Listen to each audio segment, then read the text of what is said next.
want to thank everyone who's stayed with us through the day. It's on. Can you hear me okay? Yeah. We can get the mic turned up. Thank you. Excellent. So what we're going to do now is try to get a more interactive session going with panel discussion. We have two panelists. We have Julie Wickenden, who's a team leader for target validation and horizon discovery. And we have Melina Pan, who's a senior director of scientific outreach at AdGene. Both of our panelists will present for about 10 minutes on each of their areas, and then we'll sit down and we'll have a conversation with the audience. So please be thinking of things that came up throughout the day. This is wide open. It doesn't have to specifically center around these two particular organizations. One of the things that we're striving for with this symposium is to try to work as a community to advance this field to meet the needs of drug discovery. So if things have come up throughout the day that have uncovered some gaps, or if you feel there are some opportunities, these are two organizations that fit right into the realm of organizations that can help address those gaps. So why don't we go ahead and start with Julie? Thank you very much for letting me come and talk about some of the things we're doing at the moment at Horizon. So, in case you're not aware, Horizon is a genome editing company. We have a very good IP portfolio. We have a number of technologies. We were originally built on the back of the RNAV technology, where we have a lot of experience in engineering cell lines using RNAV. We also have experience now in zinc fingers and, of course, CRISPRs. We have a lot of experience. We've been doing this a long time now. We've modified over 1,500 unique genes and a number of many different cell lines, hundreds of different cell lines. We also have an assay services part, so we actually do a lot of validation and a lot of assays in those cell lines after we've generated them. So just a general overview of where this is all about drug discovery. So where do we fit in how our products and our services can help you in drug discovery? And we have in vivo models. We have all of our cell line generation. We provide tools. We can make cell lines. We can do this. We have a large catalogue of cell lines, but we can also do custom cell line generation specific for your needs. We also can do custom in vivo on generation. We do screening services. We have a large screening platform. We can do combination screening. We can do any bespoke assay you'd like us to do. We also involve in molecular reference standards for diagnostics, and we also have bioproduction. So, genome editing for drug discovery. We are genome editing. We have a lot of other areas, but what do we actually do to help you with your drug discovery? So obviously we started as a cell line engineering company. We can do bespoke cell line engineering. As I said, we can provide them with reagents. We also have a large number of haploid cell lines that have been engineered, or we can engineer them for you. And we can work with multiple cell types, such as many of the commercial cell lines, and also things like iPS cells. We also have our in vivo models, but the main part where I work in target validation, and we work with the target ID group with the screening services, and we do SI, SH, and sgRNA screening. But we also do bespoke target validation assays, and I wanted to talk you through one of the ways that we're using CRISPR-Cas9 in the target validation field. So, we have several results where we've been trying to use sgRNA in array-based screens. So rather than doing a pooled dropout screen, we're taking a single guide RNA and doing a single population and looking at proliferation. One of the things that we have seen, our target sgRNAs are here in orange, and we do see a proliferation defect, but by the end of the experiment, these cells have caught up to the preditors, and you see very modest effects compared to using things like shRNA. And this is all limitations of the non-homologous end joining, not resulting in disruption of the protein. So we have developed what we call our target essentiality assay, where we can investigate the gene editing that's occurring at a clonal level in the cell of choice, in your target of choice, to determine whether your target is essential or non-essential. And we do this with two steps.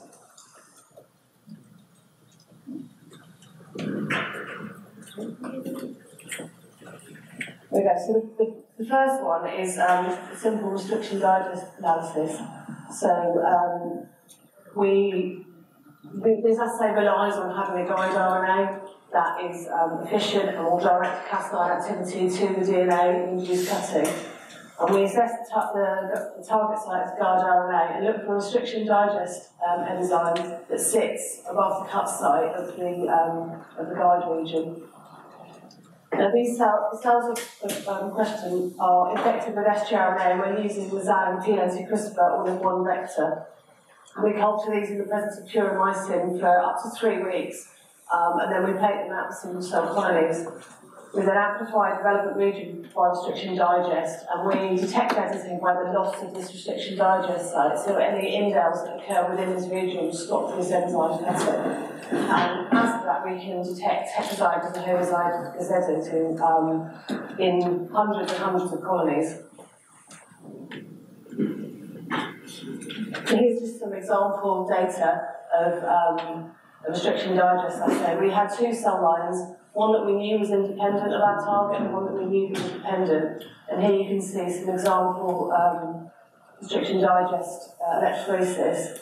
And here is our wild type uncut band.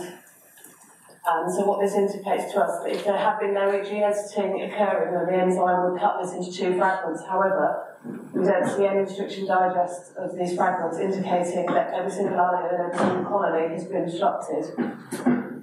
Whereas in cell line B, which was dependent on the target, you can see this would be our edited allele here, but the majority of cell line, the majority of colonies have disruption of the editing region. And we quantify this for each cell line, determining how many heterozygous, how many cell lines are homozygous disrupted, how many cell lines are undisrupted. And looking at this data, we get an indication that in the independent line, we have a majority of disruptions. In the dependent cell line, the majority of our colonies are undisrupted, with only a few being heterozygous or homozygous. But this will only tell us whether the gene has been edited. It won't tell us whether the editing that we see is in frame or out of frame. An in frame disruption would probably not disrupt protein function or expression. So we then, for PCR of the region, we send samples off for fragment analysis. So we PCR up the region with a fluorescent forward primer, and these are analysed by electrophoresis to determine the actual fragment length that we are getting for each of the independent colonies. And we compare these back to the parental and to the restriction digest assay and determine whether we have in-frame or out-of-frame indels. So you can see on the example data I showed you earlier how we correlated this back. So with the independent cell line, we saw by fragment analysis that where the restriction digest assay pulled up homozygous editing, this was confirmed by the fragment analysis, and the majority of these were out-of-frame disruptions. Whereas here with the heterozygous, we actually that it was homozygous editing, and we weren't able to pull out any wild-type length fragments. So this indicates that in this independent cell line, every single colony that we screened had some form of editing and fugitive protein disruption. However, with our dependent cell line, when we screened our heterozygous editing, we did indeed confirm that we saw presence of wild-type length fragments.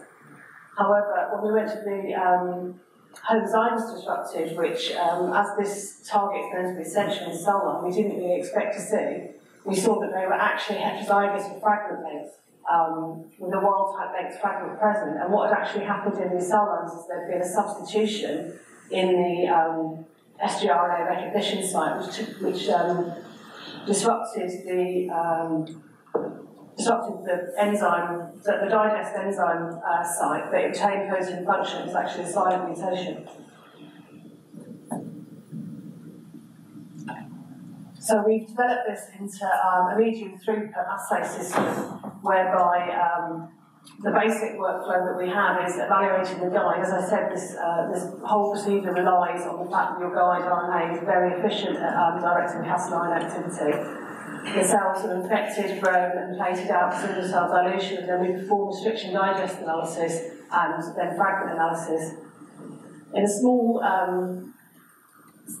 amount of cases, we have had to do cell sequencing because the two phases don't actually tell us exactly what's going on, but this has been minimal. And we're now moving towards using next generation sequencing and barcoding manner so that we can actually tell, in place of the fragment analysis, exactly what's going on in each individual colony. Let's say we are now marketing this as our Pathfinder Targets Essentiality Assay Service, which we can use to take your target of interest and validate it to determine if it is actually a good target to follow up for drug discovery. We have a number of customers, the company as a whole has a number of customers company as a whole has a number of customers, and some of these are actually taking advantage of this new asset. We don't just do genome editing, we have all sorts of areas where we can help you with your drug discovery programs. Thank you very much for your attention.